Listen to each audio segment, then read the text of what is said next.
Hello and welcome to Kentucky Brew Reviews. I'm Radar. Special K, and tonight we're doing a highly requested bourbon. We have Wild Turkey Rare Breed. It is 116 proof, so it's 58-ish% alcohol by volume, I believe. So yeah, this is not cheap. You guys have been wanting to see us do some higher end stuff. So you know what? We said let's do it. We finally went out and got us some. We won't make any money on this video. Actually, we lose a substantial amount, but that's okay. On the upside, we do have a fairly decent bottle of bourbon. We have lots of fairly decent bottles of bourbon at this point.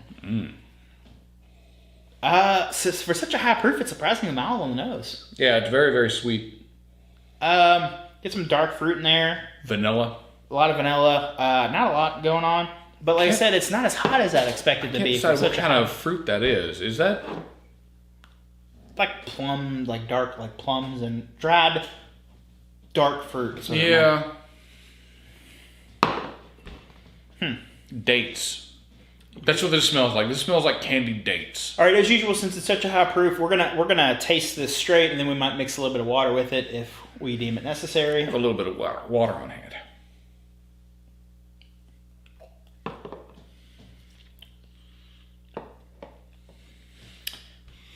Very hot. No, it's gonna need some water. Very woody. I get like I do get like dark fruits on the. Yeah, there's like some walnut. That's definitely walnut. Yeah, it's definitely getting some walnut in there. There's some walnut and some brown sugar without any mixing in it. Added about a teaspoon, a little over a teaspoon of water. Oh, there's so much walnut in there though. I like it. I like the nuttiness of it. Yeah. That's not bad at all. The water helps it a lot. There's still very nutty. Obviously, you're going to get a lot of oak. You're going to get the vanilla. That's to be expected. A tiny bit of brown sugar up front.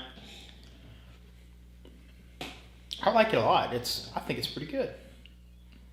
I don't know if I would drink this straight. This is very powerful straight. As a sipper, I think it needs. I do agree. I think it needs ice. I think it needs a 1 square cube of ice, and it needs to sit for about 5 or 10 minutes. Like a cube out of like a regular tray. I want it like a square, just a regular square ice cube. It needs to sit for about 5 to 10 minutes to let the bourbon aerate and to let the water, the ice to mix a little bit. But this is a very hot bourbon. It's to be expected. I don't think I would drink it at its full proof there. No, I don't think I would either. No, I do like to drink bourbon straight. Just directly out of the bottle, I feel like bourbon is what it is supposed to be out of the bottle, but this is pretty powerful right out of the bottle. I like it a lot. It's surprisingly smooth. I get a little bit of grassiness to it, too. Once you add water to it, for sure, yeah. So we are going to mix Rare Breed with some L8, a Kentucky soda. It's like a citrus soda mixed with ginger ale. I'm going to do 50-50. Ooh, just a little bit of water in that opens it right up. It does. Nice. That's nice. And it bothers me that I like it with a little bit of water in it.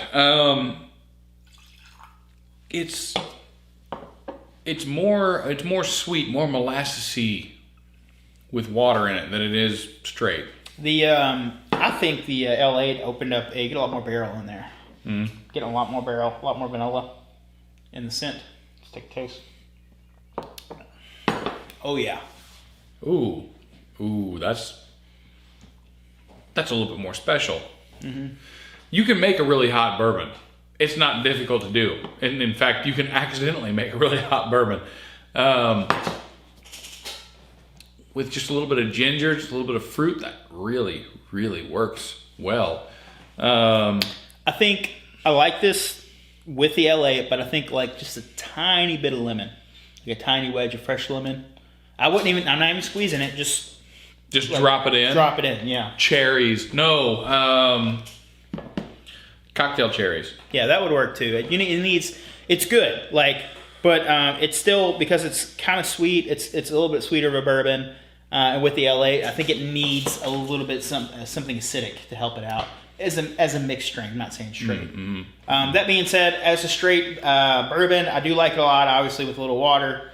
or with an ice cube, I think it's a solid 8. Price is a little high on it, taking a half point off the price, but because it's not a single barrel, and they don't talk about there's not a lot of information on this bourbon at all. So, and bourbon is so weird. Bourbon and generally speaking whiskey is so weird. The comparison between bourbon barrel proof and single barrel. Yeah. Yeah, barrel select. There's too. a Don't really forget about barrel select. Wow, that's just. Yeah, barrel select, barrel proof, single barrel.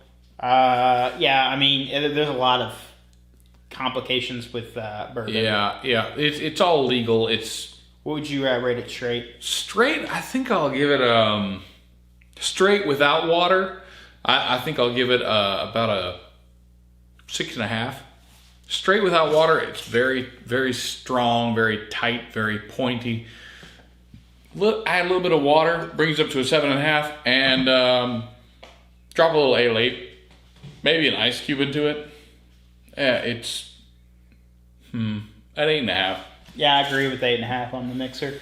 Like I said, these higher proof bourbons make exceptional mixers because they have that higher alcohol content in them, and a lot of people, like I said, think it's blasphemy mixing something that's $50 a bottle. I'm pretty sure that's what it's for.